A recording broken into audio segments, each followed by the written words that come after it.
What's up, everybody? Damn.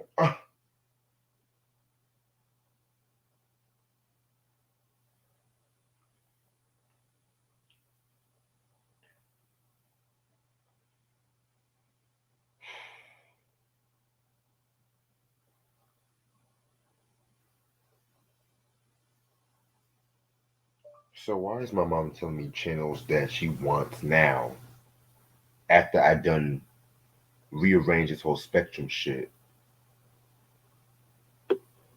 That's why I can't do this shit. What's up, everybody? How's y'all doing? Yeah, like fucking attitude. When I have the attitude with you, like you telling me the shit last minute, and you expect people just to be okay with it. Like, God.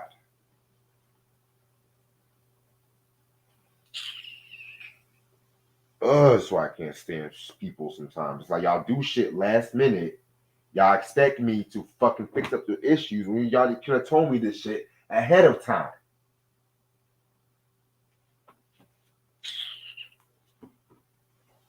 Damn, that's why I can't stand shit like this.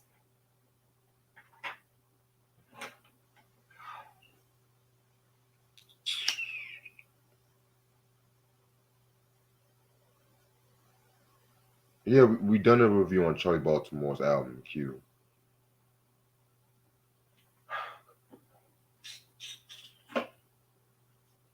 Piss me the fuck off. Like, no, you said you wanted the OWN. You said you wanted Bravo. I don't know about cooking shows. I'm right now, damn. If you can't watch your channel, just go on fucking YouTube and sometimes trying to rearrange your channels because you want to watch a channel. You want to add an extra channel and shit.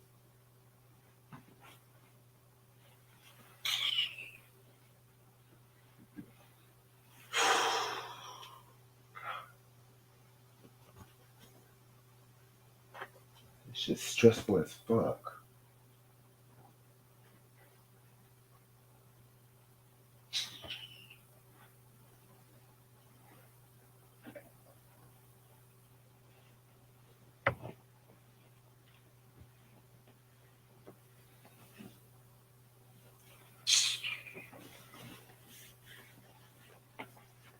Damn.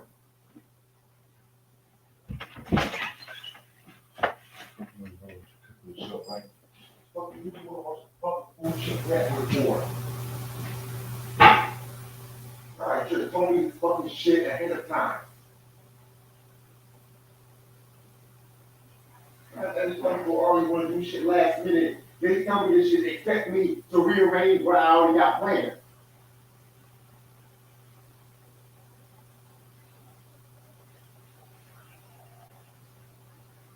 I'm tired of this shit. You gonna have a fucking attitude with me and stuff like that.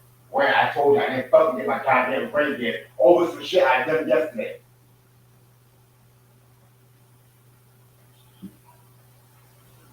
Yeah.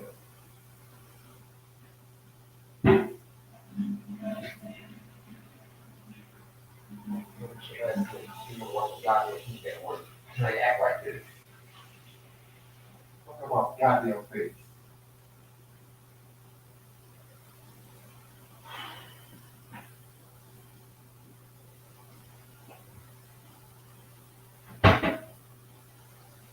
Ridiculous, I swear to God. My fucking goodness.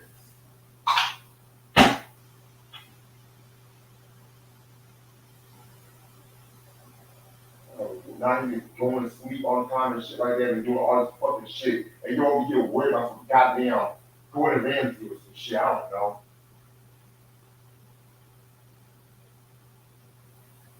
Alright. So many no fucking sense.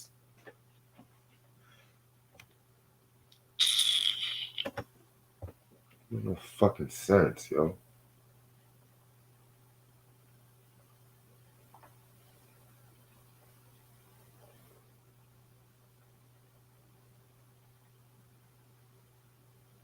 Yeah, I'm good. It's just family issues. That's it.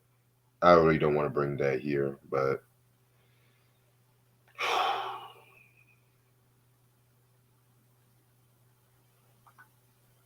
Hey, Ronnie.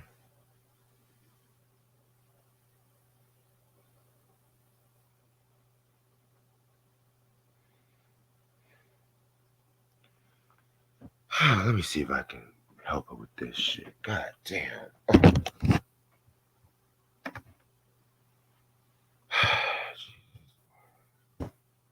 I don't do people's why. I try not to help a lot of people. I mean, I don't mind helping family out, but this is why I don't do shit because motherfuckers can't tell me shit ahead of time. I don't understand.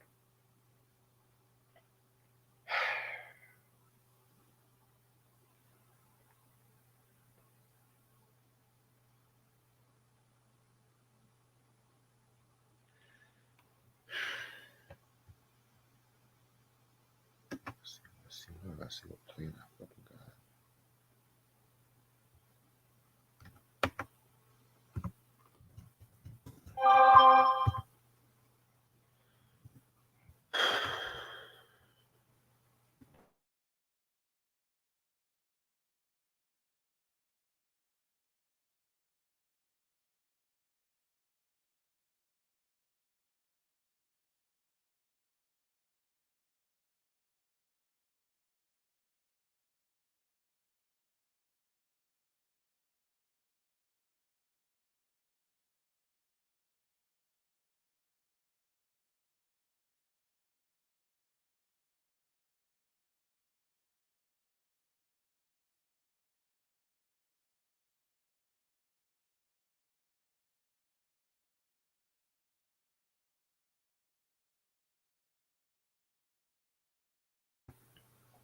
That was the collection video on Monday, man. I was rewatching that the other day. That was epic.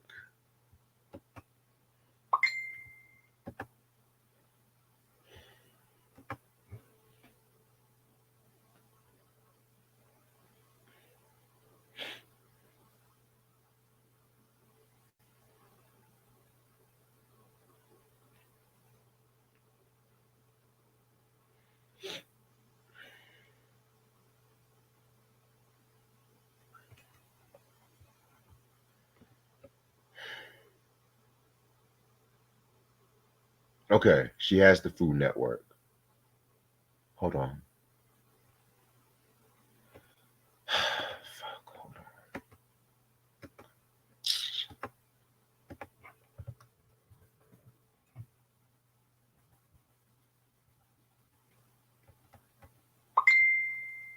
Okay, Sling Blue. Let me just make sure. Okay, yeah, she has it. I'm not doing this. No, I'm not doing this. She has that channel. She's satisfied.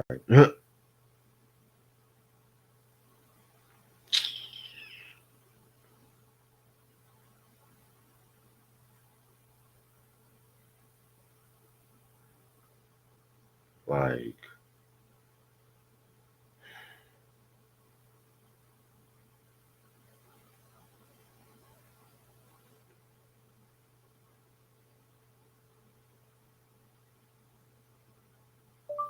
I mean, it's cool now because I just found out that she already has that channel, but still, it's just all of this shit is frustrating as hell.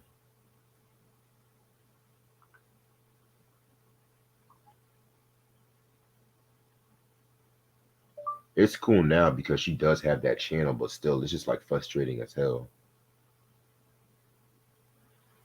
Okay, just to let you guys know, there's an album I did not show you guys because I found it on the floor from the last time, so I'm definitely going to show it to y'all when we start.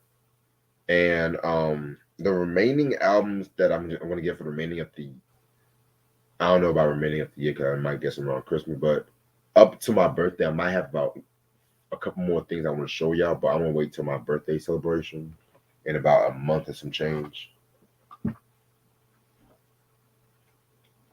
Um, what else is going on? As for the Soul on Ice review,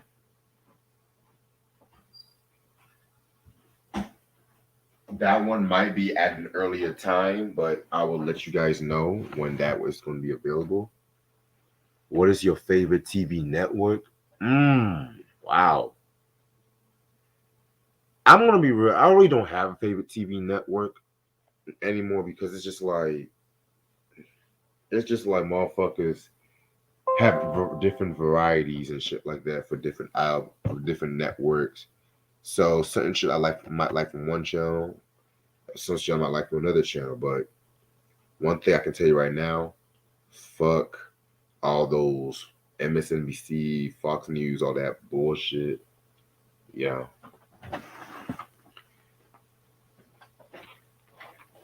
I'm seeing a lot of BT love shit.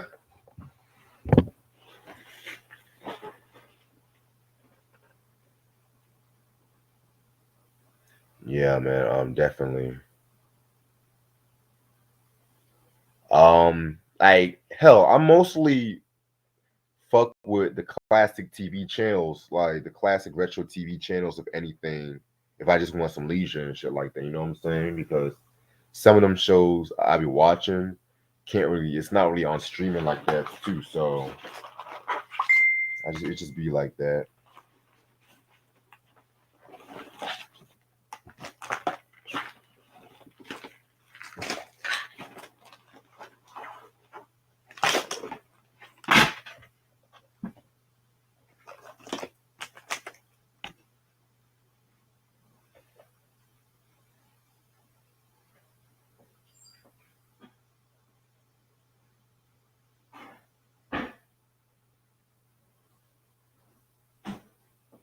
I see everyone's still talking about that Wonder Years reboot and shit on Twitter or whatever. Jesus. Um,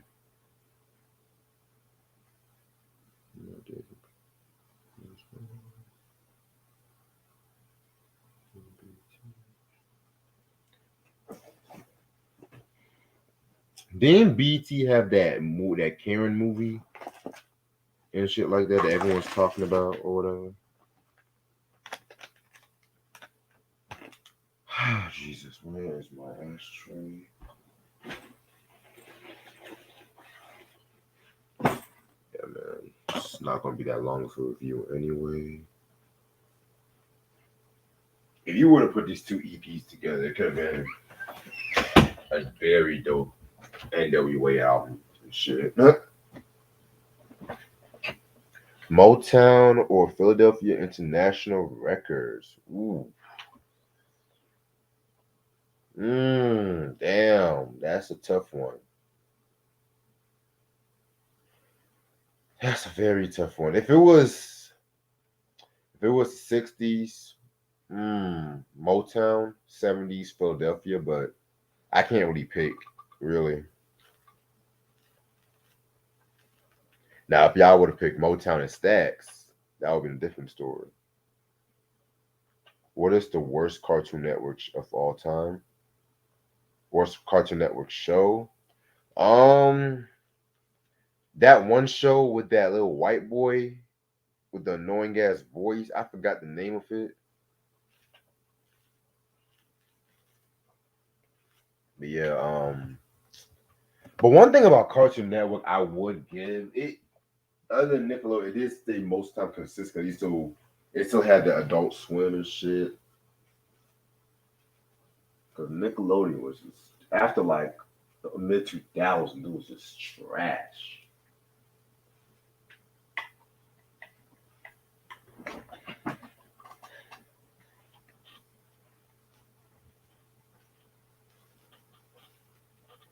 Yeah, I heard they took Family Guy off Adult Swim.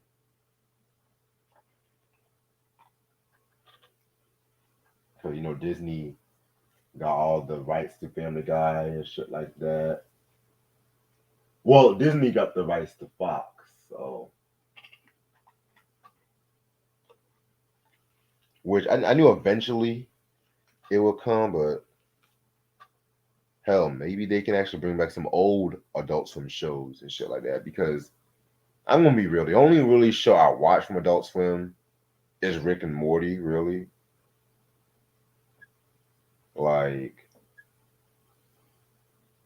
bring back like I'm not talking about bringing back as a reboot. I mean like just bring it back just to motherfuckers to watch like Harvey Birdman, Turning Your Law, Space Ghost Coast to Coast, home movies, blogs. Like, bring that fucking shit back. I'm tired of, like, I think at one point they were really shovering down the Fox shows on Adult Swim after. Like, after Family Guy got mad popular, it was just like they would show Family Guy, American Dad, Cleveland Show. I mean, it got to the point where we just burnt out from that shit, you know. And I like Family Guy maybe up until 2009, 8, one of them years. But the thing with Family Guy, after a while, it just got so reliant on shock and toilet humor and shit. Yo, What's what's up, Try? good? What up? Not much, just rapping right quick, um, talking about Family Guy and Family Guy. cartoons. Yeah. Okay. Charlie Baltimore. Yeah, Try sent me that Charlie Baltimore interview Crazy. and stuff like that. Which I already knew about that, how she was with him when I think he hit him up. Mm-hmm. Yep. But did y'all also know that Goody Mob and Left Eye were in the studio with Pac when he did hit him up though too? I didn't know that. Yeah. I know Goody Mob. I heard the Goody Mob. I didn't know about Left Eye. Yeah, Left Eye, they said she had a hood on and shit like that. Like, Wow. yeah. Crazy. Yeah, I was gonna let you know that there was one album I didn't show y'all because I forgot it, and it's this shit right here. Who's that? You too? U2, The Joshua Tree. Oh wow. Yeah, That is a this was classic. really a classic album. Yes. A lot of people said this is their best album. I'm not gonna argue with that. You know, I'm not gonna argue, but I have like a lot of albums I say is my favorite and stuff like that. You know, from Row to Mhm. Rum to what's that shit? Uptown Baby, Unforgettable Right. Fire. But Right. this one, a lot of people say, Nebo, what kind of question is that? You think Left Eye killed Big? Get out of here with that shit. Really? Um, Is that what we're doing now? yeah. So this album right here, came out I think 3 years after Unforgettable Fire, Right. and Brian Eno produced this album, him and Daniel Lenoir, and it kind of had like a more atmospheric feel to it compared to like the previous albums. Right. Single album was known for was With or Without You. Love that Mhm. track. Mhm. Still haven't found what I'm looking for. A Right. track I'm kind of tired of, low key. But don't dislike it. I don't dislike that track. Right. Where the Streets Have No Name. Fucking the video of that track. Oh my god, classic. Crazy. In God's Country and One Tree Hill. This album to me was really like the beginning of Jesus Bono in a way. Uh-huh. Like the long hair, just this style and everything. Like I always think of Bono as like three incarcerations. Like there's Right. punk rocker Bono, the Jesus long hair Bono, Uh-huh. the Fly, of course. Those are the three Bonos I think of and shit like that. Right. But yeah, this is actually my favorite era if he was in. Very dope album, you know. Definitely gotta talk about some U2 in the future Right. and shit too. So oh, and this album beat out Michael Jackson's Bad and Prince Sign of the Times for album of the year and Right. shit too. It swept the Grammys, you know, had Hello Awards and shit like that. So Right. yeah, U2, Joshua Tree, 1987, classic.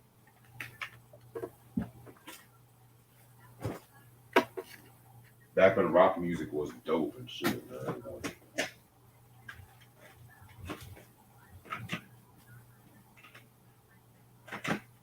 I was about to say, what the fuck is my Unforgettable Fire album now? I was like, oh hell no. But yeah, how you doing, bro? Chilling. Yeah. Did Michael and you two have beef? I didn't hear about that. Nah. Just because somebody be a motherfucker in the Grammy, that don't mean they had beef with one another. I hate it. I'm with this shit, yo. I mean, 87 was a good year in music anyway and shit like that. I mean, I Mm. love Prince, I love Michael, Joshua Tree. I mean, it both all three of those albums, testament of time and shit. Let's just say that. Right. What's up, Moonflower? What's up, Ray Sean? What's up? It's good. But yeah, what time is it? You know, I'm ready to start whenever you are and shit. Let's go. All right, you too. What's happening? Welcome to another episode of our hip hop review. This is the first actual review. You know, we coming back. It's your host Reggie up in the building. Reg in the building. Got my co-host Tribel, the instigator. What up? Um, Before I start, I have a few announcements. I want to say thank y'all so much, Ashley, Eric, Mickey. Thank y'all so much for dropping by for the epic collection That's video. crazy. Crazy. Yeah, like that collection video was like you said, it was for the books and shit. Yeah. How we gonna top that one? I don't think we can. For real. 'Cause I was thinking about Great doing another one color. by Christmas, but I was like, you know what? Nah, I'm gonna wait till next year for the next collection video That's and gonna be like shit. 6 hours long and shit. Yeah, cause I know I want us all to save some money, and I know like Christmas time is coming. We all got bills to pay, so I don't want to just always say, "Oh, collection video," like out the blue and shit, you know. So, Right. but also my other announcement, you know, make sure you guys are still copying your pre-orders of the Masquerade clothing and stuff like that. Y'all can follow me on Instagram at Red Central. You can pre-orders always go for $26.99, and they are gonna go until October 8th. After October 8th, gonna raise the prices up. I want to reveal the stores, so there you go. All right, now the moment y'all been waiting for. The N.W.A reviews. You know, the first of quote unquote many N.W.A reviews or N.W.A esque reviews, whatever. 1990, they dropped these two EPs. You got 100 Miles of Running, Mm-hmm. and you got Kill at Will by Ice Cube. Yep. Both came out in 1990. This one came out on Ruthless Records. No, this one came out on Priority, which was on the Lynch, you know, his Lynchmont Priority and shit.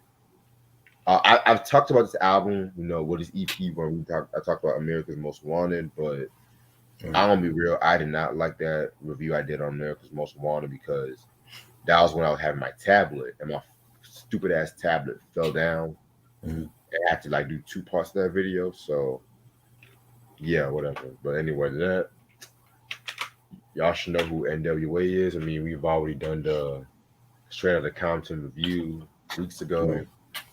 We done a lot of Dre stuff, Ice Cube stuff. The Easy E stuff is coming very soon. Stay tuned on that, and the MC Ren stuff too. So Right. yeah, man. I mean, there's no beating around the bush. I mean, y'all, we should know what happened. You know, Ice Cube left after the end of Straight Outta Compton tour in late 1989, and around that time too, you know, Dr. Dre, you know, he was going through like a lot of shit around this time and stuff like that because his brother had died. His brother had died and stuff like that. After he was killed in the street gang and shit. And you know, he was supposed to have produced America's Most Wanted with Cube and stuff like that. But you know, Jerry Heller vetoed that fucking shit, you know. And around this time he started drinking a lot more and stuff like that too, because he always felt like his work in Ruthless Records. I'm sorry. He felt like his work in Ruthless Records was not really fully respected and appreciated. And after a while, you know, he started like trying to look at his contracts again to see because he felt like Cube had a point and whatnot. So yeah, man. And I'm just gonna be real with y'all. Y'all know Dre is a producer, but rapping wise, I feel like this EP might be the best rapping he's done on an N.W.A project and shit. Because that's the thing I've always thought about this EP was just Dre angry and shit like that. You know what I'm saying? Like the DOC fucking wrote a lot for Dre around this time. He did his thing like on this shit, and just to let y'all know, this is a 2015 remastered version, by the way, too. So Right. yeah, man. This album, this EP, I always keep calling it album, but this EP came out with two singles. 100 Miles of Running, and of course, Real Niggas, which Real Niggas was the diss track, to Q and whatnot. But yeah, man. This is the album cover right here. Looks like they're escaping from prison and shit like that. Um, Thing like DJ Yellow, like it looks like he busted his ass on that cover or some shit. I don't know. He's on the floor and some shit, but love this fucking CD. I love the packaging and shit.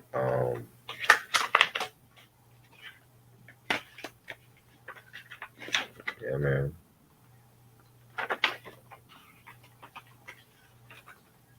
Alrighty, alrighty, alrighty. So 5 songs, this EP has and shit like that. Let's just get this shit over with. Track number one, 100 Miles and Running. Without a doubt, it's actually my favorite N.W.A song, period. I mean, everything was just right when it came to this track right here. Like the beat and stuff like that, the whole black exploitation kind of feel to it. The Right. music video where they're like running and stuff like that. Very dope music video. Also, check out the Arsenio Hall performance that they've done too, and shit like that. And it's kind of crazy too because that performance, Easy was actually promoting like the Temporary Insanity album, which was supposed to have came out, but long story short, that never did, which is another story for a different day. Um, yeah, man, this whole song it has everything and shit like that, and like I said, Dre pretty much came out with his best performance on this whole fucking album and shit, like EP, well, fuck it, EP album, whatever. Right. And like his voice was like way more deeper. All right, and that's like one of the things I've noticed and shit like that. You know what I'm saying? Like he had lines where he said, and I quote, "Running with my brothers, headed for the home base, with the steady pace on the face that just reads race. The road ahead it goes on and on. The shit is getting longer than the motherfucking marathon. Running, armor never running out. Staying wide, and if I get tired, I can still try out. And this also was notable because they threw shots at Ice Cube on this song too. Right. And not just they threw shots at Ice Cube, they were talking about the whole FBI, writing them the letter because this came out around the time when the FBI wrote them the letter not to sing, do fuck the police and shit. The line when he went after Q and stuff like that, he said some shit like, hold on.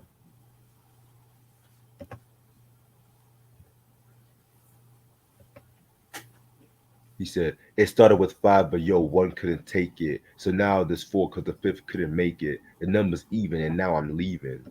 And I find that kind of ironic too, because he would end up leaving within the year and shit like that. But they actually went through some controversy with this track because they sampled the Funkadelic song "Get Off Your Ass and Jam," but the way how they use that sample, they lower the pitch and stuff like that. But even though they took like a little sample, they did not pay no compensation to the owner, Bridgeport Music, and so that's when they got sued for the sample and stuff like that too. So, but other than that, this is a hip hop classic. My favorite N.W.A song. Period. Must listen. I think I actually think Ren was the star of this whole EP. I think he had the better Really? lyrics. Yes, I think Ren. Well, I always thought Ren was underrated in the group, I can't argue with and that. Yeah. yeah, Drake did his thing. Like, well, I mean, they had to step up. Not after Cube leaving. I thought Cube was the best MC in the group, but once Cube left, I felt like it was up to Ren and Dre and Easy to especially Dre and Ren to pick up the slack. So you already know what Easy gonna do, and I thought from the start, like this was a great track. The beat was dope, and It's a street joint, and you got Ren saying, "I ain't stutter when I said fuck the police, because it's hard for a nigga to get peace." And just from that moment, like he just started off a lot of the tracks on this album, and I thought like it set the tone for how the EP was gonna sound. So Yeah, man. Yeah, Ren definitely has always been the underrated one of the group and shit like that too. You know what I'm saying? So I can't even argue with that when you said Ren stole the show. Now, track number two, just don't bite it. Um, this was an MC Ren solo track. It pretty much talks about how you're getting head from a girl, but then the girl, she loves sucking your dick. She ends up biting that shit, and certain niggas they love getting their dicks bitten and shit like that. But me personally, I'm gonna be real. I don't like when a fucking girl dog bites the fucking dick and shit like that. You know what I'm saying? Like canine teeth the dick. Cause I just had an experience the other day when I got head from this chick and homegirl kept biting my fucking dick. I'm looking at myself like, hey, listen. I know you're having fun down there, but please don't bite. Please don't bite my. I said it to her, kind of say, yo, just don't bite my dick because that actually hurts me. So 10 minutes later, she kept doing it, and I'm looking at myself like, hey, I'm not playing. I'm please stop doing that because that's legitly hurting the fuck out of me. Like, and it wasn't just like no Mike Tyson nibble on Evander Holyfield. It was like, like I'm just like, stop. Like you hurting the. If I'm hurting when I'm having sex, that's a bad fucking thing and shit like that. You know what I'm saying? If I said don't bite my dick, don't bite my fucking dick. You know.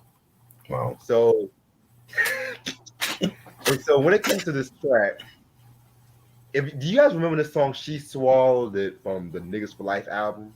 Hmm. I always thought this was like a precursor to that track and Wow. whatnot. Even though I felt like that track was a lot better and stuff like that, this one was like a lot more on the comedic side. And it's kind of crazy too because you guys should know the Herbie Hancock Watermelon Man sample that was used on this track, which hella motherfuckers from LL to Supercat used that sample. But again, they went through some sample issues because Herbie Hancock he did not like the content of this song, so he not surprised. Of course he So didn't. pretty much, yeah. So he said he didn't. They had to make their own version of this sample, if that Wow. makes sense too. So yeah, man. And it's kind of crazy too because that was like when DMX used that Grover Washington sample. I Hmm. want to say for slipping. Grover Washington he said that was cool, but he just didn't want DMX to curse. That's why, like, every time you have the explicit version of "Flesh in My Flesh," Cut it slipping out. is always going to be blocked out, like the curse words and shit. Mm-hmm. I think I've heard the explicit version a while back ago, but it wasn't like the best quality and shit. And that's not even on the album. Nah, it's not. You know what I'm saying? Because I got that album for Christmas that year, and it's not even on there. So uh, Which I bet. I have, Huh? I have mixed issues with like that. Like, yeah, I know that's your sample and everything like that, but you can't just tell an artist, "Oh, you can't say this on my sample." I mean, I have mixed issues with that shit too. But hey, It's like they want to get paid for the sample, but they want to tell you how to use it. right. So Like nigga, just be appreciated. Somebody's recognizing your work and shit. Like, right, right. and I like him, Herbie Hancock, but still, I'm pretty sure now Herbie Hancock would let Dre use any sample. You know, he probably didn't think he was gonna be around for that long, and little to his surprise, the man is still here. You know, right. so yeah, like I said, like I think Ren killed it. I think he had the best verse. It was a dope beat. You got Ren saying, but now in the 1990s, I be praying that the bitch don't find me. But she got a gang of kids, nappy heads and all dirty, and she getting pimped by a nigga that's 30. And just basically, talking. I like the how it all started off with easy getting head and the you actually hear like the slurping sounds from the chick on the track, and back then that was like a controversial thing to even have on a record, but then we heard it so many times now it's like not even a big thing anymore, and Easy was just telling chick like yo like don't bite me, man. Like no, if you're not gonna do it right, then don't do it at all. Exactly. Yeah. But yeah, this was a very interesting song back at that time and shit. So Right. track number three, Surprise Part Two. AKA Fuck the Police 2. My second favorite track off this album and whatnot. A lot of people don't even know there was actually a Fuck the Police 2. You know what I'm saying? One of the few rap sequel songs I actually fuck with, you know.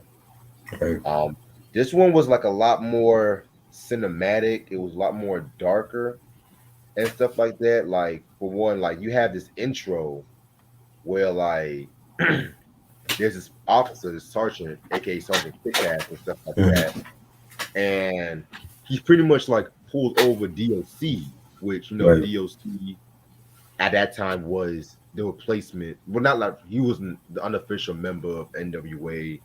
at that time since he was writing for Dre for the most part and shit. And yeah, we need to talk about No One Can Do It Better at one point. So yeah, so he pretty much holding pulls him over. And you know how the cops are. I'm not even gonna get into that bullshit, but yeah. And so DOC ends up calling Dre and stuff like that. And so they get ready they're trying to like, just get the fucking officer and shit like that. You know what I'm saying? Right. Ambush motherfucker and stuff like that. And the next thing you know it, that's when they have to fuck the police. Fuck. But like the beat, the way how they did that beat for this version, it's like a lot more sleazier and cheap funk and stuff like Right. that. And again, Dre definitely did his thing, with this one and stuff like that. Probably again, angry. I love angry doctor. I love when the motherfuckers angry like this shit. You know what I'm saying? Like just fucking say, fuck the motherfucking police. They don't want peace. They want to see a nigga deceased. Like, yes. Right.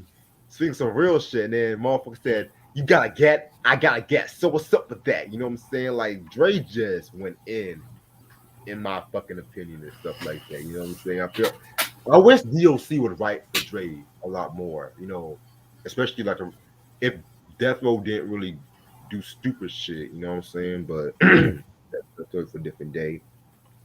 Um, Easy, Easy did his thing too, you know what I'm saying? I mean, I feel like Easy shined more on the Niggas for Life album, so I'm not really gonna quote like a lot of Easy verses on this review. But I did like the line when fucking what's his name? Ben. He said a line where he says, "It's embarrassing because they just is, but all you can do is say fuck this.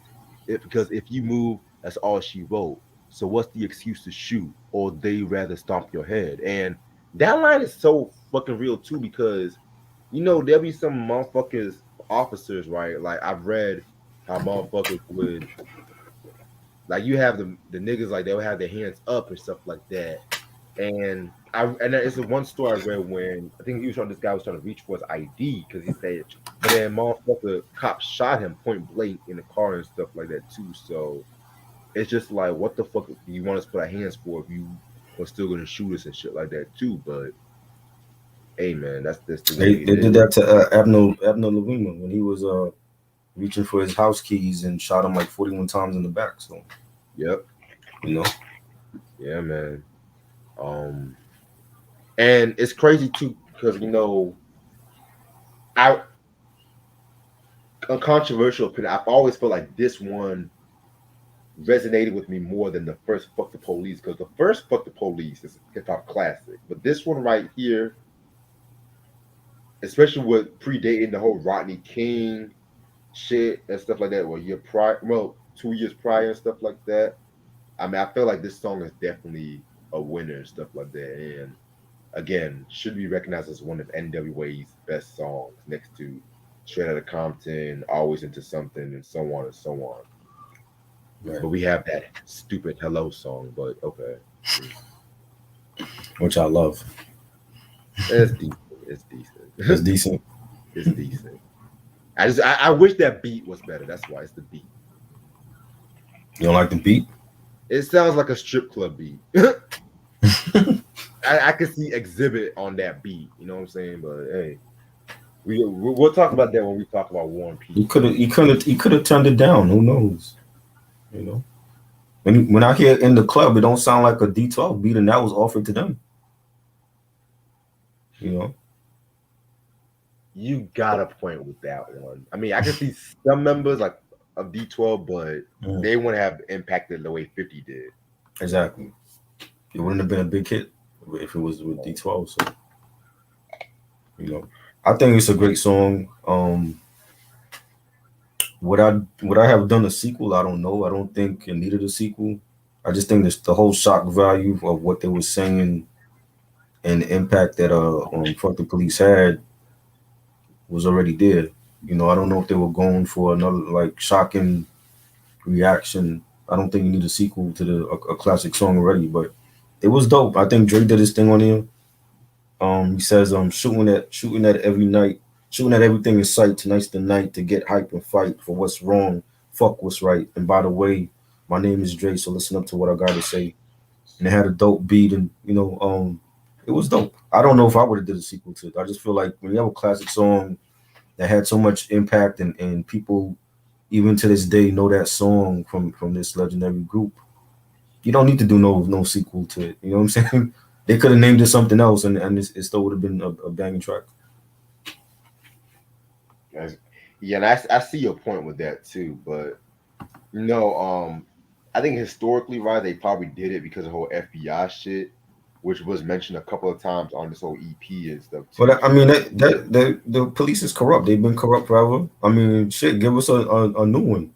Give us a fuck the police 2022. There's still shit going on. The same shit is still happening with the cops. You know, exactly. you might have to keep doing one like every 20 years until people get the point. I mean, so be it. Shit. I mean, how many New Year wrap ups does Skills have and shit? Right. um, Yeah. all right. Now we're gonna get into Real Niggas, which is a song I've talked about when I did Niggas for like a while back ago. But I mean, it's a solid diss track. I found out a couple of days ago that some of the lines was actually aimed at hip hop group Mob Style from the East Mm, Coast. Because around this time, like a lot of people were throwing shots at N.W.A right. and stuff like that because they kind of looked at N.W.A as like the commercialized gangster rap, because the whole East Coast, New York and stuff like that. They were talking about the whole difference, the native tongues, and they had Canes and all that shit. But then when N.W.A from California exploded and stuff like that, and motherfuckers, we used to call them like faking like gangsters, like Uncle Luke and shit like they did that song faking like gangsters and shit too. Right. But in Mob Style, they pretty much threw hella shots at N.W.A, and they were like a group from Harlem. And the line where Easy says, I think like black, the good, the bad, the ugly, Right. that was actually aimed at Mob Style because they had an album called The Good, the Bad, the Ugly back in 1990 and shit too. So just something I want to throw out there. And I don't really have that much to say about Real Niggas and shit like that. I just want to throw that out there. Like it wasn't just all for Q. It was some shots for Mob Style too, which Right. yeah. Dope beat. Again, to me, Ren killed it. Um, he said, before you ever try to fuck with Ren, I put two in your ass and you be shitting size 10. And yeah, it was just a dope ass track. Dre did his thing on there, and I liked it. Yeah, definitely. I mean, people are want to like now say, oh well, when No Vaseline came out it was a rap. I just like Real Niggas the way it is and shit. You know what I'm saying? Right. Yeah. And the last track, Camera Shaw, um, pretty.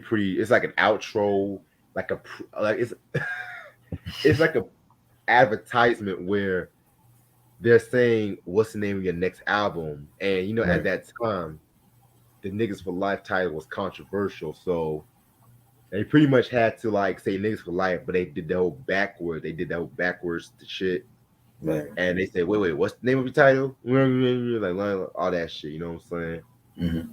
I like the outro. I love that beat too because they play that beat in the N.W.A documentary, The World's Most Dangerous Group. Right. Now, you ever saw that one with Chris Rock narrated that one, right? You remember that one? Yeah, I saw that. Yeah. Yeah. Yeah. I'm not gonna lie, I like the documentary, but there were certain times when Chris Rock was narrating, it felt like an episode of Everybody Hates Chris and shit. Like, I think at this point his voice is like low key an issue. Like, did you see him in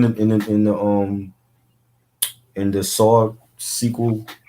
nah. Like, a lot of people complained about his voice was not, they couldn't take it seriously because of his voice, and he just had one of those voices where if he ever tried to do a serious role, he can't because of his voice.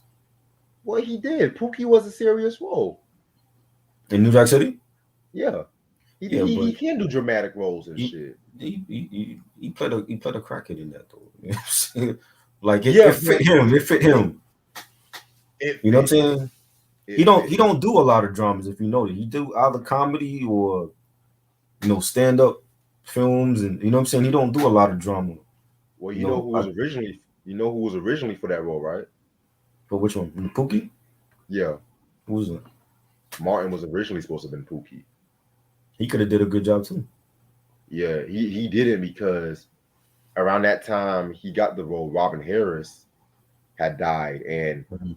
him and Robin Harris, they were like this, Mhm. and he didn't want to do a crackhead like the last role. Robin Harris, I remember him for like a crackhead or some shit like Right, that. right. So, but if And you they guys both. remember that, oh, go ahead. I was gonna say they both blew up in the end. So Yeah, you but know. if you guys remember that Martin episode with the Walkman, Suspicious Minds, classic Mhm. episode, they did a tribute to New Jack City and shit like that. You know what I'm saying? So CB4 is a comedy though. He does comedies. He doesn't do drama. That's not a drama. yeah, that's a comedy. You know what I'm saying? That's, you look at all of his films. The majority of his films is comedy stuff. He doesn't do too many dramas. I've seen. I mean, if you want to consider New Jack City a drama, and I think I Love My Wife with Kelly Washington. That's really about it. Everything else he's done has been comedy stuff. I You know think what I I mean? love So that's more romantic to me. romantic, right? It was good, but it had like a serious message because it was like he was cheating on his wife or whatever, or he was about to. You know what I'm saying? Like Spiral now is a horror film in the Saw franchise, and a lot of people did not like it because of his voice, and that's probably why I didn't do good because his voice ruined a horror film. So For real. Why would you cheat on Kerry Washington? That's my thing. But okay. that was no that was the chick that was trying to get with him. He was married to Oh, somebody, and the chick that I think Kerry Washington's character knew him from like high school or something, and she was like a oh, big model or something like that, and she came into town and wanted to hook up with him, and he was tempted, but he didn't do it in the end. That's really yeah. the closest to a real drama by Chris Rock I've ever seen him, and it was slept on. A lot of people didn't see that film, so I still say New Jack City was his New Jack prime City, drama role, but that's just right? my opinion. Yes, but they killed him off too early though. You know what I'm I saying? mean, Like, he was if a you, crackhead. Of course, he was gonna get killed off I early. know, but yeah, but if what they should have done, if you're going to kill him off towards the end, like when Nino was going to trial, so that because he was already inside the Carter houses and he saw everything going on. So in order for him not to go on the stand, you get rid of him. That's how they should have did it. I just felt like he got killed off too early in that film. Yeah, I hear your point about that too. Because everybody remember him. I'm like, this is a dude that lasted like he didn't even last like halfway through the damn film, and he killed him off. And people loved I his mean, character. You know what I'm saying? I mean, So Mufasa wasn't in the whole of Lion King, but they killed him off, and he was still a central character. I mean, oh, come on. You really the Simba, it's no, about no, no, no. Lion I'm King. just, I'm just saying because if you think about what happened after Pookie died. Mhm. Ice-T's character and the white cop, who I keep forgetting his name and shit, they teamed John up. Nelson. John Nelson. Judd Nelson, yeah. Mhm. The whole Cash Money organization was beginning to have its cracks and shit like that. Right. The police station was about to have their crap too. So his death pretty much set up a chain of reaction the same way how Mufasa's death. Because and I can't believe I'm doing a Disney reference, but hey, because when Mufasa died, Scar took over the whole fucking Pride Lands. Simba met Timon and Pumbaa. The hyenas took. I mean, and we're not even going to talk about the outtakes when they were trying to have Scar and Nyla get together. We're not Yeah, going to but talk about that. But when he died, it was like they had to start over with the case. You know what I'm saying? But like at yeah, least if they had kept him alive, you know, they would have had a trial against him. They would have had like a lot of evidence against that whole, Cash Money clique, and they had to start over. You know what I'm saying? So it took them longer to get Nino. That's what I'm saying. I'm yeah, like, I think they. Oh, I always felt like they killed him off too early in the film. They could have kept him alive until like towards the end when the trial actually starts. In my opinion, I thought they killed him off too early. I feel you. But You know what I mean? How did we yeah, get on the line? We're talking about N.W.A and the Lion King. how did we get on New Jack City and Chris Only on Rock? here. Only on here. Like I'm still trying to figure out how the fuck we got into all this shit. Like Lion King from N.W.A. But other than that, you said what you had to say about Camel The Soul, right? outro was cool. I mean, they just basically, you know, talking about the next album Right. that it never happened, right? Then they drop another album after this. Yeah, the niggas for life came after Oh, this. Niggas for Life. Oh, so this will be between the second album and Niggas for Life. Yeah, Okay. Um, yeah, I mean it was just like a beat and they talking over the beat and that was about it. yeah, man. Like I said, oh, because we talking about N.W.A. documentary, then Chris Right. Rock, then Yeah. okay, yeah, His voice yeah. that people don't like. All right. So other than that, I'm gonna be real with you guys. Probably my favorite hip hop EP of all time, next to what we're about to talk about next. I mean, my fucking goodness. If this was a whole album, like they had kind of because I know they have some more tracks than this. Like Hmm. I know they have to have some more tracks and shit. Soundtrack they bullshit. Like I hate when motherfuckers talk about, oh, I recorded 100 number of tracks, but when they re-release the fucking album, you get remixes that we don't fucking need and shit. Like, Yeah. like I think it was I think Illmatic. They say they did hella songs for Illmatic, but Hmm. we all know that album got bootlegs back in the day. Niggas trying to Right. bootleg the album in the day and shit. Hmm. Nas has a bad history of bootleg albums, but I don't even know if I would want to hear it. I mean, I just feel like it would ruin what is Illmatic now. So yeah. I don't even care to listen to those unreleased joints from back then. I mean, the way I'm an enthusiast, so I always leave Yeah, unreleased, especially if it's like a bad album. right. Because some bad album be having some bomb ass unreleased tracks. Like, really, dude, you put The this on the your album?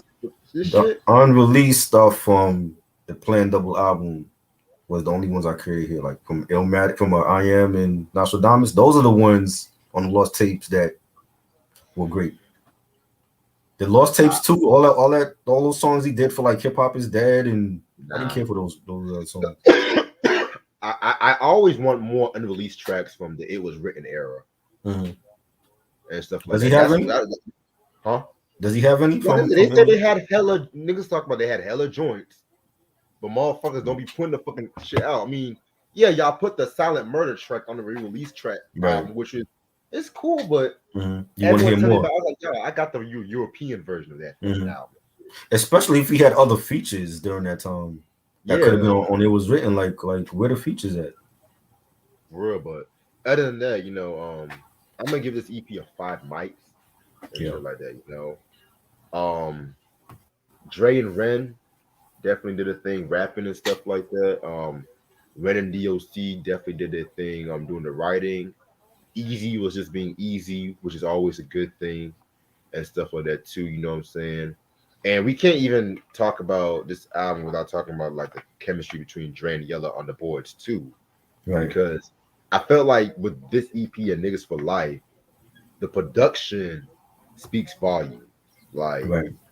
and controversial, but I might like the production on Niggas for Life more than the Chronic. Oh, Hey, I you love. saying? I love the Chronic. Chronic's my favorite great album, but Mhm. production wise, Niggas for Life got the slight uptick because Wow. for y'all motherfuckers to flip a Barry White sample and talk about killing a girl, killing women who did y'all wrong on that. I mean, and I'm not advocating murder. Don't get me wrong. I'm not advocating murder, but I'm just saying. Q said you're tripping, man. He is, yeah, I agree. What's wrong with this guy? Hey.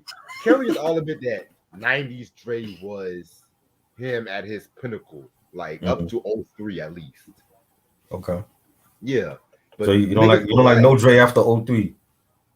I do, but at the same time, I felt like it didn't have that punch like between '89 to '03, especially the years '90 to '96 too. Right. And at that time too, you had motherfuckers saying, "Oh, 96. I think 96 was his weakest year. really?" 96. What, the Aftermath compilation? I did not like that. I mean, some joints was bad, but some of the beats on that compilation was Did he we was discuss still in that? his bag. He was still in Did, his bag did we because discuss he did California that Love. compilation? We didn't You discuss said that, what? did you? Did we discuss the compilation? Yeah. We did. I don't remember, but I did not like that compilation.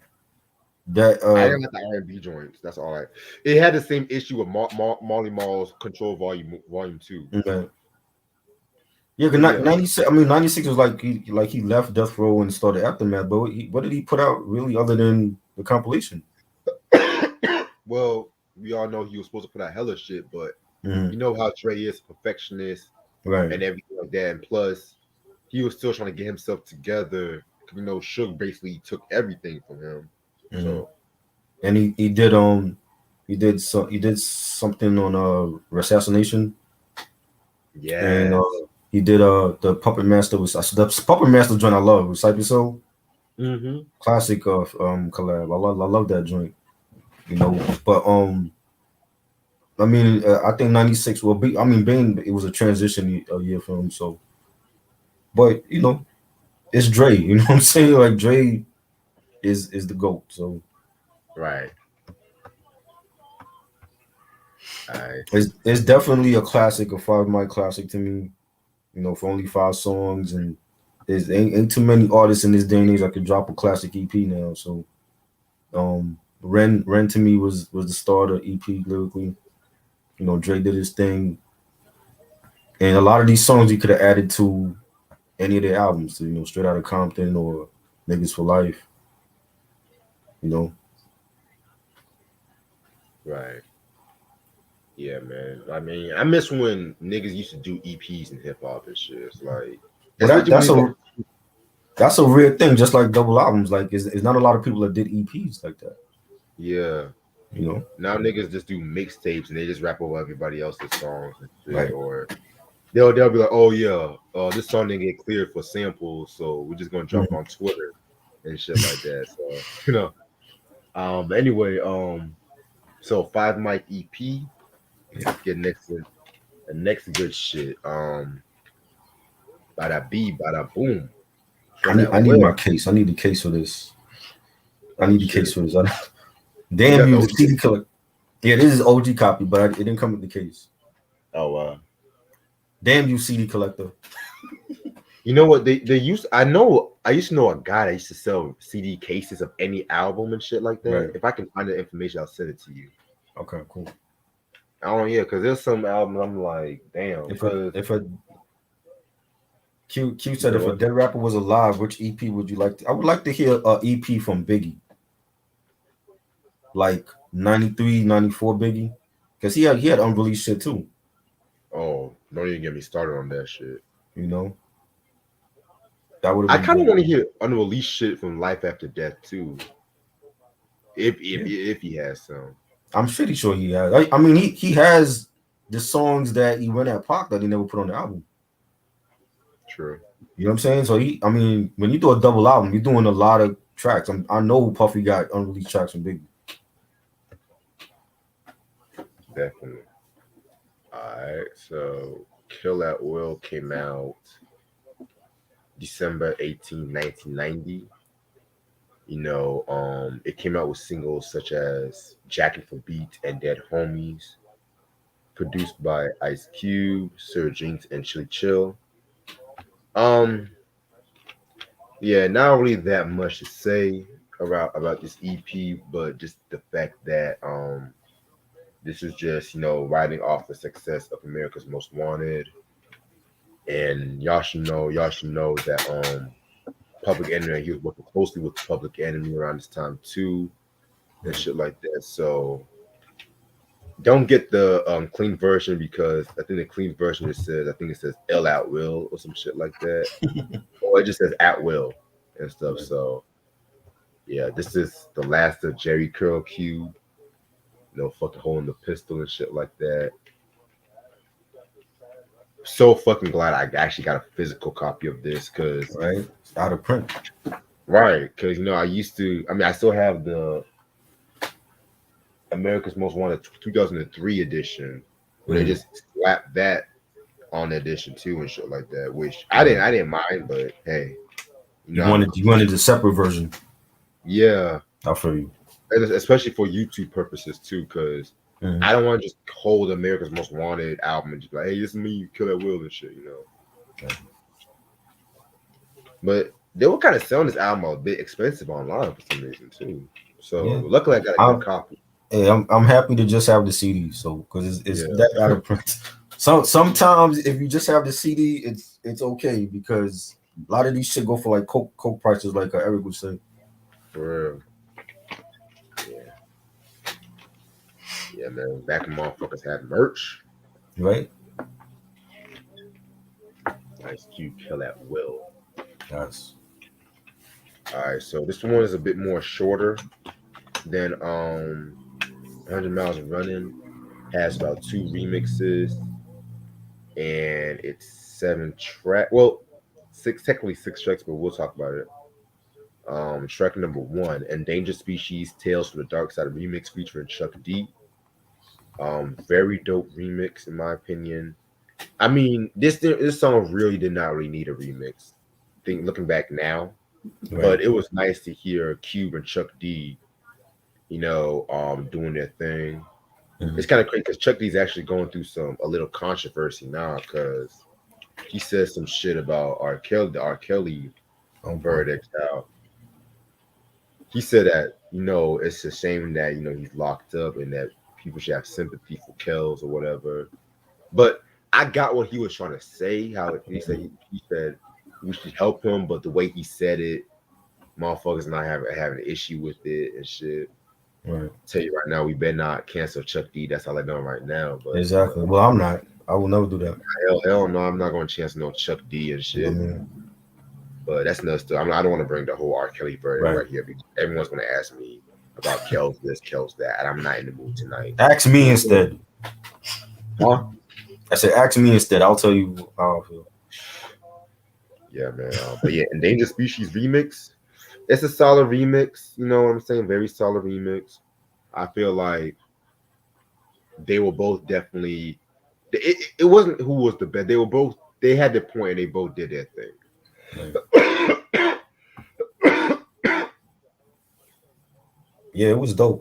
I love the beat and the scratches, and when the track starts off, you got like a news clip from Tom Brokaw when Tom Brokaw used to do the nightly news and over here in New York City for NBC News in the after in the evening, and you got a dope verse by Chuck D, and you got Cube saying you want to free Africa, I'll stare at you because we ain't got to do good in America, and just Cube being on his militant shit. And that was like the best ever to me of Ice Cube. So I definitely think it's a classic track. Yeah, it's a classic track indeed. Um, Track number two, Jacking for Beats. Very groundbreaking song at the time, because this song was, hence the title, is pretty much Cube rapping over niggas beats, and this was way before the whole mixtape craze. Like I said, it was a Mm-hmm. groundbreaking song, and at the time, I think he was the first motherfucker to do that shit. Right.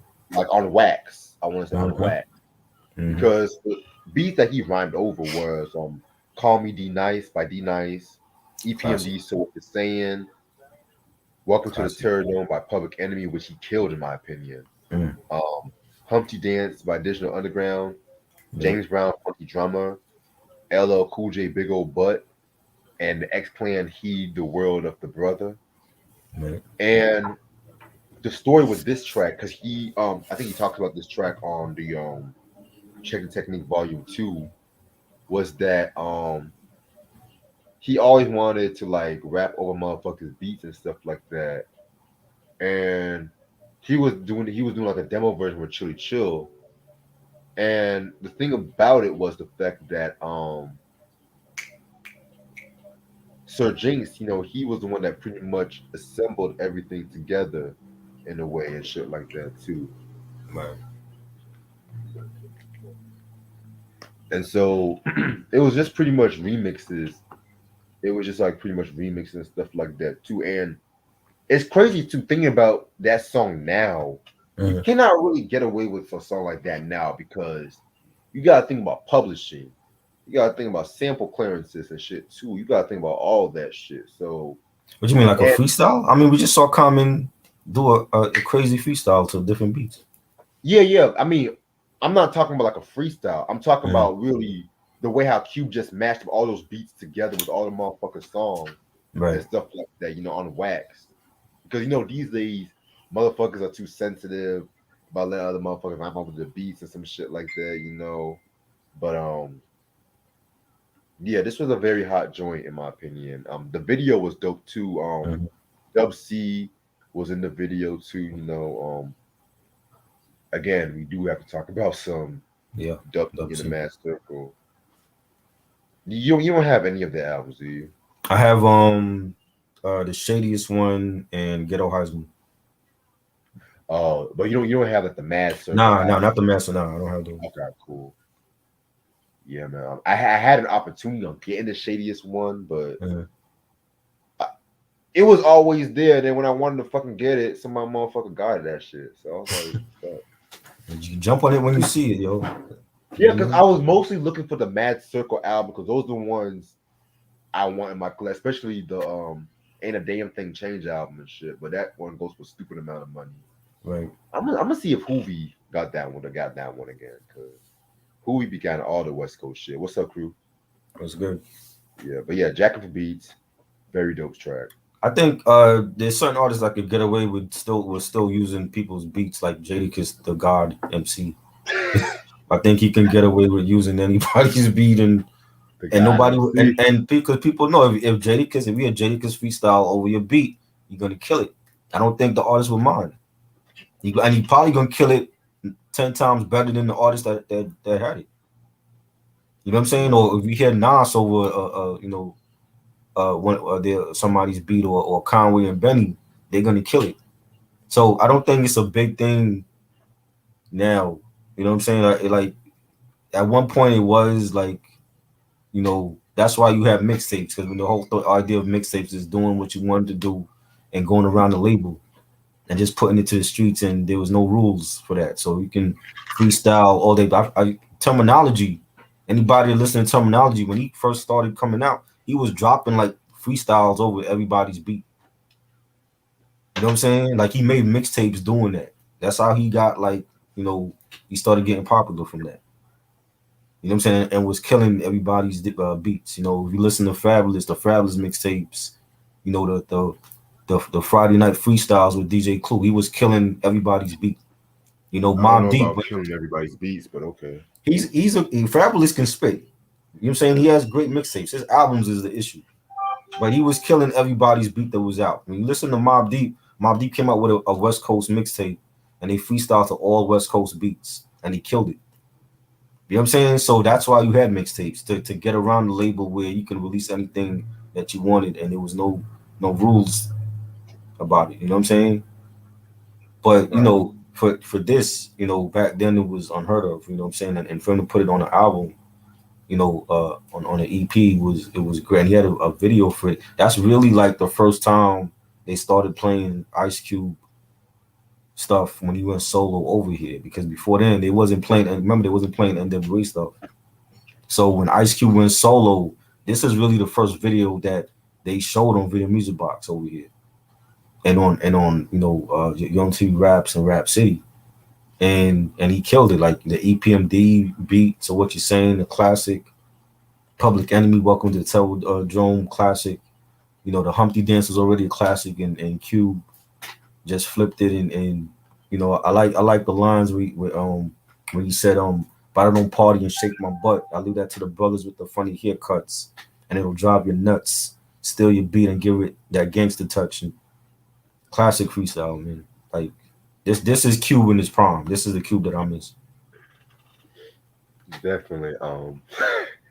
I'm not laughing at you, fucking Coogee, stupid ass and shit. Cool J, where you Um, at? Tomorrow's his birthday too. Happy birthday. You should do a live stream with Coogee. I know he's shooting movies and shit too. Doing a I have to movie? see when he's free. Shit, the new Spike Lee shooting a movie. Yeah, When that movie dropping? he an actor, man. When that dropping? You got to see that. I don't know. I'll let him know. I'll ask him. Do a movie review for his own movie. Oh yeah, you already know. You know? Shit. Speaking of movies, have you seen Lil Boosie's new movie? No, I didn't even know he's in a movie. Oh, yeah, I saw some of that shit on YouTube. That shit look horrible, yo. Oh boy. Anyway, Get Off My Dick and Tell Your Bitch to Come Here remix featuring Flavor Flav. Um, this song's enjoyable, but it's alright. I mean, I never really cared for the song like that, even on America's Most Wanted. I mean, I thought it was a decent track, Mhm. but it's interesting because I saw the interview Ice Cube did last year when it was the 30th anniversary of America's Most Wanted, Right. and he said that he always wanted to work with Flavor Flav for America's Most Wanted, but Flav was MIA in the studio. No, he was just doing his own thing. Mhm. And so he was like, he finally had a chance to work with him on this track and shit like that too. So felt that was something I should just bring up and stuff like that too, you know. So What part of this song Flavor Flav was on? he was doing the ad libs and shit. I think. Oh, Hold I up. didn't even know that. That was him. Yeah, yeah, I didn't even know. Wow, that's crazy. Yeah, I love it, man. It's a great track, and you basically got like Cube feeling himself on this track and talking about he's a rap superstar now, and he's talking about male groupies. yeah, They just as bad as the women, and how he's trying to get with this one chick, but her man was more of a groupie than she was, and he wanted his autograph, so he gave it to him just so that he could hook up with his girlfriend. And I thought it was hilarious, and it was Cube, vintage Cube being brash and just on his shit. He's saying, but I just can't be equal. And I know a lot of famous people, but to a one night stand is no equal. And I thought it was a banging track. definitely. All right. Now a track that I forgot about, the product. Oh my god. I forgot how dope this song was. I feel like this is one of Surgeon's and Cube's best collaborations. Uh, I loved Cube's flow. I feel like flow wise and lyricism, he was definitely on point with this track. right, What I got from this track was when he talks about the product, it's like talking about how our people, like the young black male, is seen as the product and stuff like that. And they're going through like the bullshit that we go through. And then, it's pretty much Cube saying that America don't give a fuck about us right. unless we're dead, pretty much. And I love that one line he did on the second verse where he says, Ice Cube headed straight to detention. Fuck that shit. I roam the hallways. I sat home and don't get all A's. a high school dropout. My father had beef, so I tried to knock pops out, but I got tossed. He's the boss. I'm out of there and mad because I lost. Now being on my Mm. own is a factor, so I become the neighborhood jacker. Like, whew, real ass shit right there, in my opinion. I mean, Yeah. definitely a very, very dope track. Very underrated Cube song. I never hear people talk about. Right. If I feel like this is America's Most Wanted, it might get more notoriety, but eh. I think that was the best verse on the song that you just said. You know, Oh like yeah. he talked about being a high school dropout and having beef with his pops and trying to fight his pops, and his pops knocked him out and he lost the fight. And that's some real shit. You know what I'm saying? That I don't think too many people could admit to that, but you know, everything that he's saying is facts. You know, America don't care about us. The school system don't care about us. That's why you have so many dropouts. You know, um, that's just what it is. You know what I'm saying? And you know, that's one of my favorite tracks on here. Right. Shit. Now my favorite track, Dead Homies. This is actually the first track I've heard from the EP. Very, very, very, very, very somber track. Self-explanatory is talking about Ice Cube like losing a friend, to neighborhood violence, and it's actually inspired by a true story because he said in the interview one of his friends by the name of like T-Bone, not the T-Bone that's in the lynch mob and stuff like that. Mhm. He Okay. actually got killed. Yeah, he actually got killed, growing up, and Cube actually wrote that song in about an hour and 30 minutes too. And it's kind of interesting too because I felt like this was the original pour out a little liquor, by Thug Life, Tupac, you know what I'm saying? Right. Right. Calm down, Q. Tupac definitely would have killed this track. Oh yeah, that beat has a Tupacalypse Now feel to it. Mm-hmm. Like Mm-hmm. Yeah. even I wish Pac and Sir Jinx could have done some shit. Now thinking about that, Right. yeah. But anyway, yeah, and like that first line, up early in the morning, dressed in black. Don't ask why, because I'm down in the suit and tie. Already, like no other line can start it off that song right other than that line and shit like that. Because it's like you already got the glimpse of the scene that was going on. Right. Again, Cube and the story. I love Cube and the storytelling and shit like that too. I felt like that's one of the things that people don't really give him that much credit for, how Mm-hmm. vivid his storytelling was and shit. And you can see where Pac was very influenced by Cube Right. and stuff. You know what I'm saying? Because Pac was influenced by Cube, Public Enemy and shit like that. Right. I would even say N.W.A too a little bit. Right. Right. Like he was influenced by all that shit. Hell, I would even say to an extent, I would even say LL Cool J, but we all know about that. But yeah, this is definitely my favorite track off this album. Yeah, man. Again, it's a dope beat. You got Cube just kicking what he felt personally about his, people dying in this country, like especially our people, and him saying that it's getting to my temple. Why is that the only time black folk get to ride in a limo? And that from there, like you could just understand how he's feeling. Like, why do our people only time we get to ride in a fancy cars when we dead and gone? Any other time is like we don't get that opportunity, and you gotta damn near be like an NBA player or a rapper to get, to drive a fancy car. You know what I'm saying? And Hmm. um, I definitely understand what he's saying in that song. So great Yeah, track. man, very great track. All right, next track, JD's Gaffling Part Two. This is like a little skit where his homeboys was just rolling dice and shit. A little thing I have to say about them JD Gafflin tracks. I don't know if you know the story about those tracks, but Nah, what's the story? it's so it's crazy because he had his homeboys talking, and some of the motherfuckers was saying some shit that they've done, like shit that they've done, if you know what I Mhm. mean.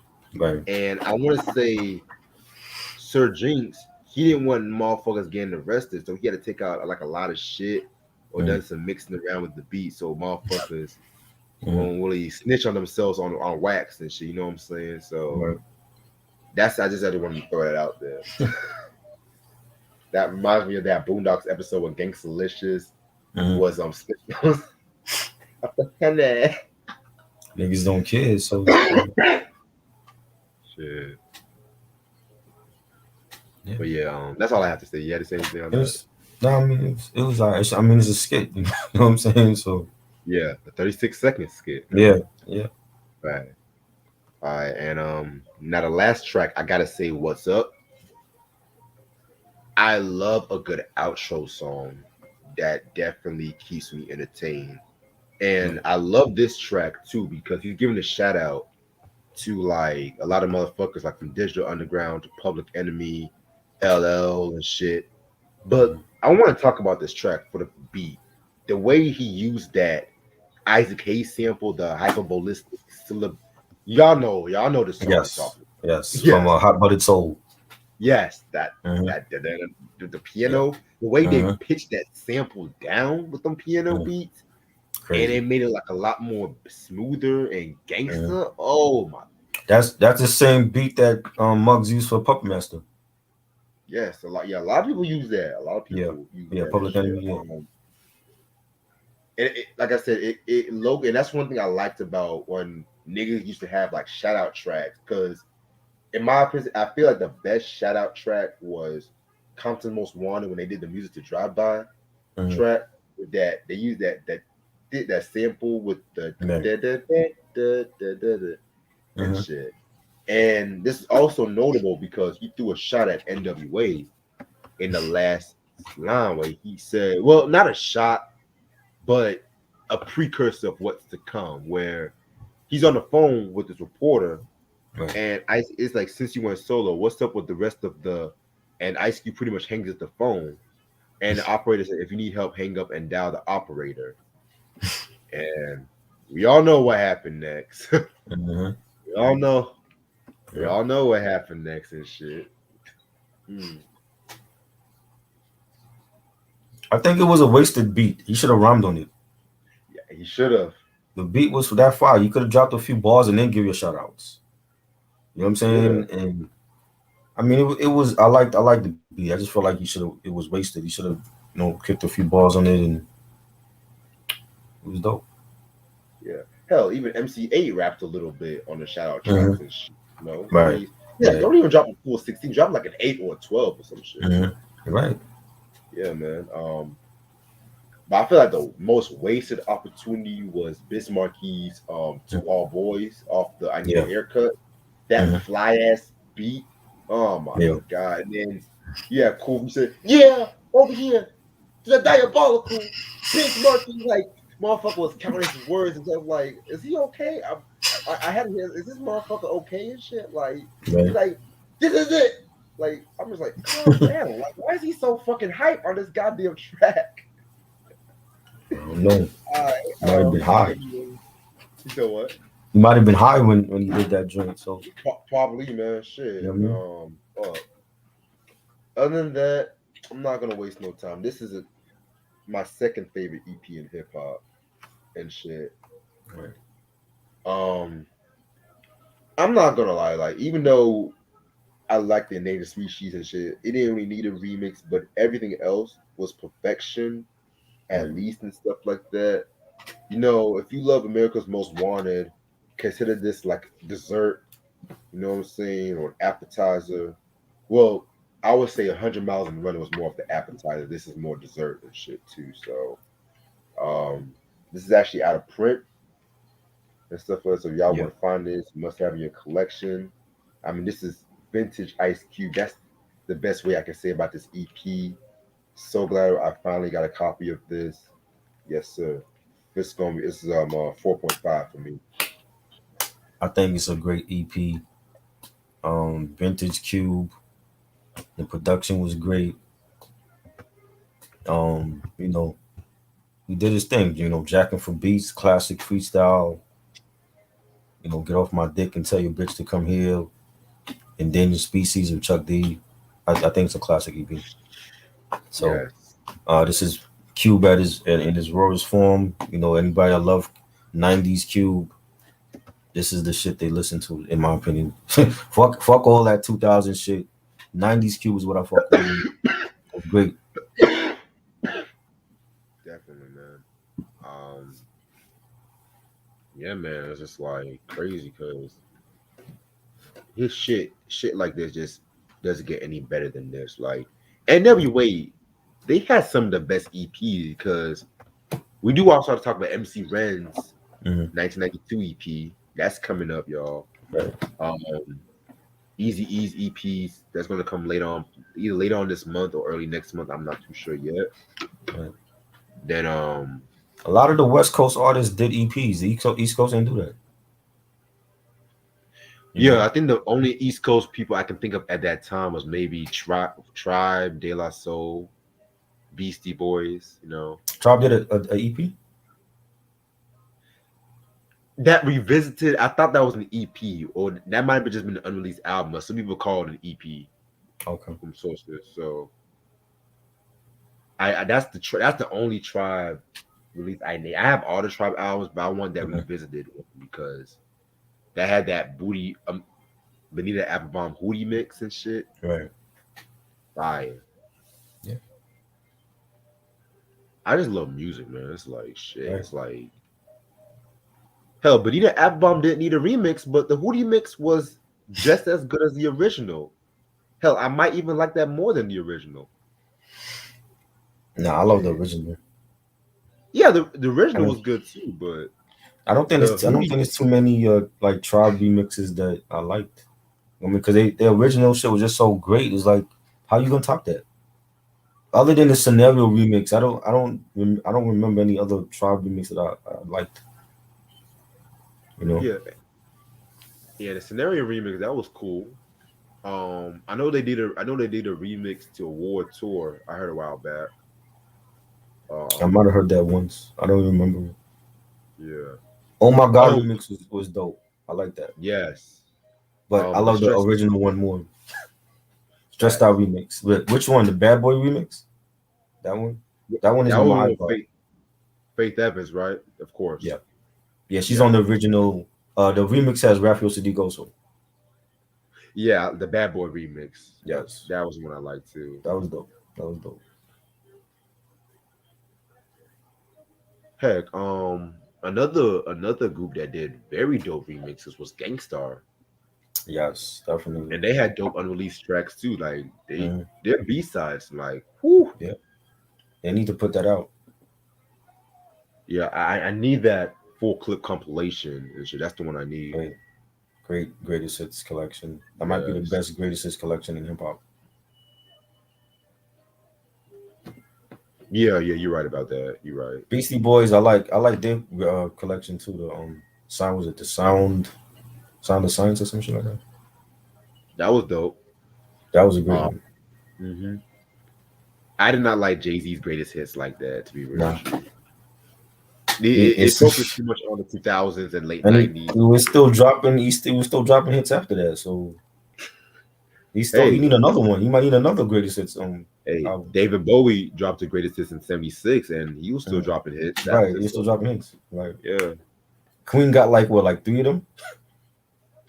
Queen got like 8,000. Man, I can't keep up. They got like volumes of their greatest hits. So Hell, don't even have that many bad albums, really. right, right. Um,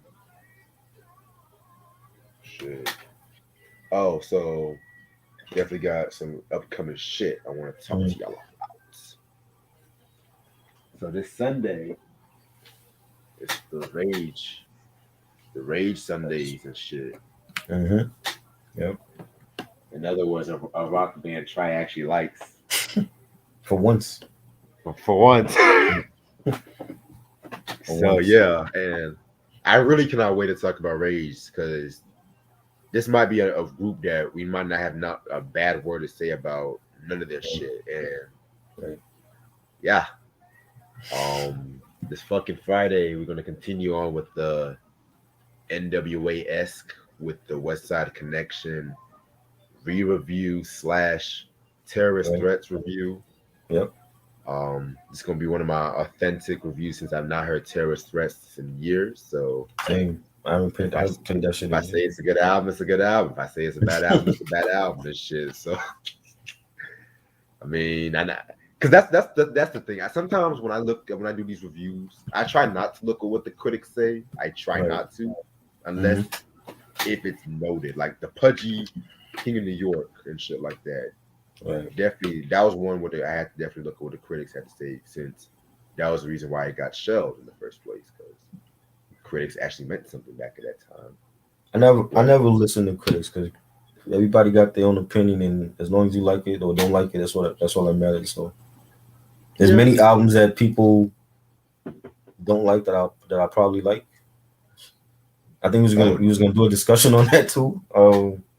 There's albums that people love that I don't like. So it's all about what you like at the end of the day. yeah, I definitely hear your point about that and shit too. But I'm just saying, the hip hop enthusiastic, they Hmm. cite the Source magazine as like the Bible and shit like that. And Fuck that. even at its best day, the Source sometimes They will get some they shit got wrong. everything wrong. The majority of their reviews, when you look back at it now, was wrong. They were being Shit. stingy, giving out five mics, and they were giving everybody the average was like what, three and a half. I'm like, come on, this is better than a 3.5 You rating. trying to do it inside the zine after this and shit? Let's do it. Alright. We got to be the new source now. We got to correct their mistakes and let this generation know, like, yo, like, don't look at what the source was putting out. And if they get, what did they give Illinois Scratch, like three mics? That was way better than a three mic album. That was at least a Yeah, 4.5 at least. way better. That's something you give to the second album. I wouldn't have mind if they did that. Second Yeah, yeah, album was okay. The first album was way better than a three mic rating. true. You know, Um, hell, even triple XL and shit like that. I mean, yeah, sometimes triple XL, like even on their days, sometimes they will overrate certain albums too. Like, you don't know how many times they've been on Drake sticks and shit. So, I mean, all I'm just saying is I respect people's opinion, but if the album is trash, I'm gonna say the fucking album is trash. right. Shit like that. Just like y'all know how I felt about fucking Blue and Exile Below the Heavens, the Hmm. holy grail of underground classics in the 2000s and shit. I just said I didn't fucking care for the album. Right. Shit, like there, like how many fucking good albums I've said was overrated. Like Hmm. Cameo's Word Up album, I didn't care for Hmm. that album like that. I mean, Right. um, what else? Shit, I don't care. I don't care for like Snoop's The Game Is to Go, that Right. first No Limit album. I don't care for that one. Shit. Pain is Love. I mean, we all know the history with that. As long as it's good to you, or if it's bad to you, that's all that matters. It shouldn't. I Yeah, don't. I never cared about what people got to say, and there's too much emphasis on that now. exactly. You know, like what you like. Yeah. Ronnie is back with this drugged or sober shit. We need to make this a series because he always asks us, Uh, drugged up or sober. We need to have like an everything's a actual fucking series, an everything's a actual series now discussion. and shit. Yes, an actual discussion about were they Choice. artists better drugged up or were they better sober? You know, was Elder Barge better drugged up or was he better sober? You know what I'm saying? Drugged up OJ, I couldn't tell you when they were drugged up or sober. So Shit. Then next week, we're gonna talk about the I-20 self-explanatory album. Um, I thought that was Sunday. Is that Sunday we doing? no, Sunday's Rage. So okay, okay. Yeah, that's gonna be October 5th. That's gonna be whenever I get off work. I know I get off work at 11, so as soon as Right. I come home, I'm doing set up and shit like that. And next week too is gonna be the Black Flag breakdown and shit. probably that Thursday, but I don't know. I'll give you all a final answer by Sunday. Right, Yeah, Soul on Ice is still on the air. I'm still trying to get that right at the moment. right. I gotta check on my sources for a situation, Right. if you know what I mean. Yep. Because the bird is almost landing. That's all I gotta say. Okay. Which other day you asked this already, yo? You already asked us this. Why are we out talking about this again?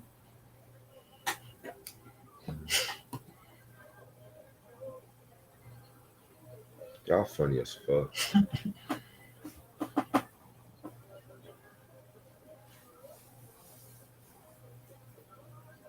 They already put out an EP. The Devil's the was it the Devil's Son? That's the EP. Yeah.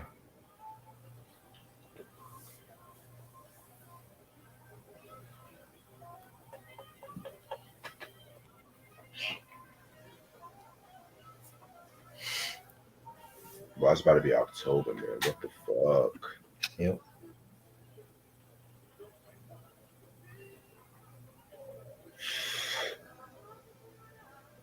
I gotta get my Halloween costume ready and shit. Who you gonna be this year? I'm not gonna tell y'all. Oh, it's a Right surprise. here. It's a surprise. Okay. Cause this might be my craziest costume. Hmm. But I already texted you anyway. Oh,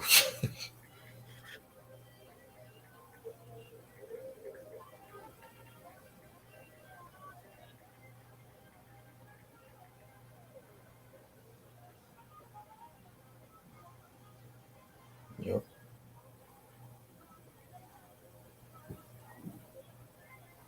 Favorite Halloween movie. Mm. Exorcist. I was gonna say that. So.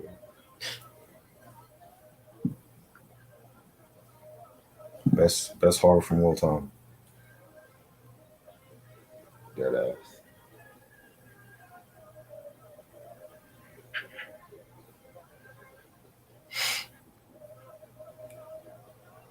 5150 EP.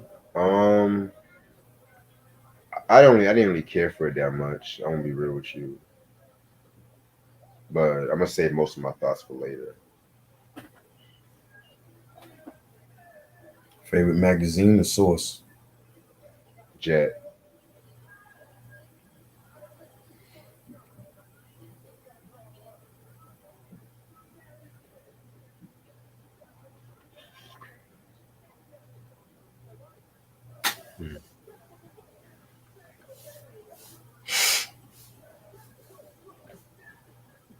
So who did the Never Can Say Goodbye better, Jackson Five or Isaac Hayes? Jackson Five. Yeah.